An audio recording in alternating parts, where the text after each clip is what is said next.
接巴下今日的客家一百正式篇，我带大家来看国父孙中山创建中华民国的立场。国父很多孙文在广东省香山县翠恒村出世，汉世时节因为卢卡过苦哦，以个提供中国大下阶层的辛苦，又答也满清政府的腐败，韩国一团太平天国的王室，韩国西方教育的冲击，韩国启发的孙文的革命事业。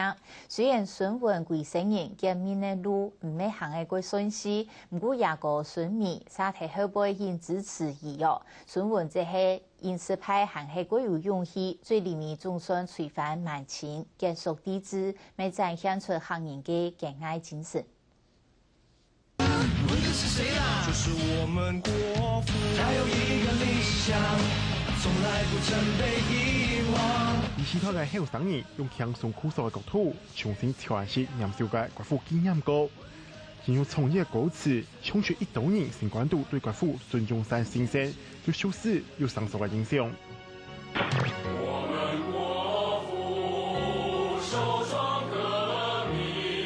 1866年，孫文到廣東香山縣翠恒村出世，當時是改編係真窮苦嘅海順田莊，但是各等周公。對面香港實係繁榮又進步，政策天甲體，每本孫文此世新關渡是有革新中國想法。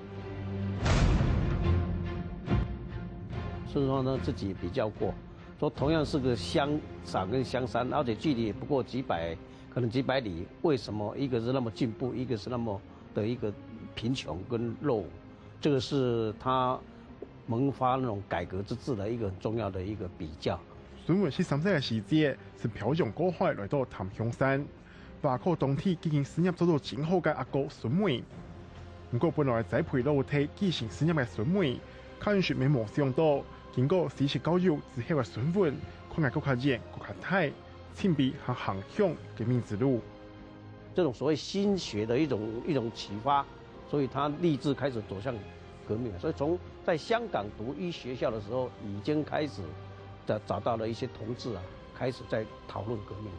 兩兄弟有的時候鬧得很不，還是要幹。那麼，而且他不是沒有錢，在現在的人眼光，家裏面很有錢，為什麼要幹這種事情？他還是為他的理想。不過呢條路，孫文行到真唔順遂，要望海灣16年度同列強母系革命資金，萬里都冇成功。下個孫文為到老體嘅革命事業，實講係前途擁迫的。他都是牧場啊。那很多你說馬上要錢，沒有錢就拿那個去抵押了，變現了，給弟弟去搞革命啊！13年時間，他孫德章啊，為了這個弟弟的革命啊，最後在夏威夷的產業通通傾家蕩產。但是孫文無人之案嘅放棄，他經過失敗衝太起義行動了後，總算到1922年武昌起義成功。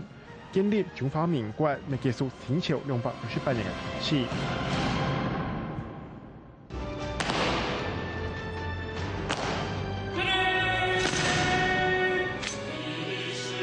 回想8年前，孫文為到革命事業，就算遇到重大失敗，身份未冇拼貼，但是佢堅持到底，唔係放棄嘅精神，因為認為歷史係典型嘅客家精神。所以講革命嘅精神，一方面客家人。人講硬頸嘅精神，另一方面你們有理想，個理想呢，就認為做得到啊，對國家好，對人好。國父用廣東話，他佢2列認真通過。你不是國父，我真是客家不。還不是國父。行2年認真通過，獎學金1000元。你果然是國父。雖然今年公部門未用孫文嘅客家身份做宣傳。不過，佢係抗議嘛，半世紀以來都有對廣東來嘅東莞港同對廣西客中來嘅紫荊港。非等於三國，那麼為什麼我們這個國家現在變成這個地步呢？雖然孫文一派堅持東莞港冇承認孫文嘅客家身份，不過孫文嘅孫吳孫瑞芳認為，他初步嘅考技項、紫荊嘅講法更加新一啲。我父親寫的這個是80歲，這個不會錯幾十代。這個我們是從河南陳留这个移民搬到江西，搬到福建，然后广东的祖籍地第一站是河源紫荆了，紫荆还有我们11代的祖坟在那里。无论是哪种讲法，还是冇影响孙文两头革命重建民国成就。其为当其时文化发展受到列强欺负的中国带来改变，影响力唔单止超过主权的限制，咪建立一台伟人的典范。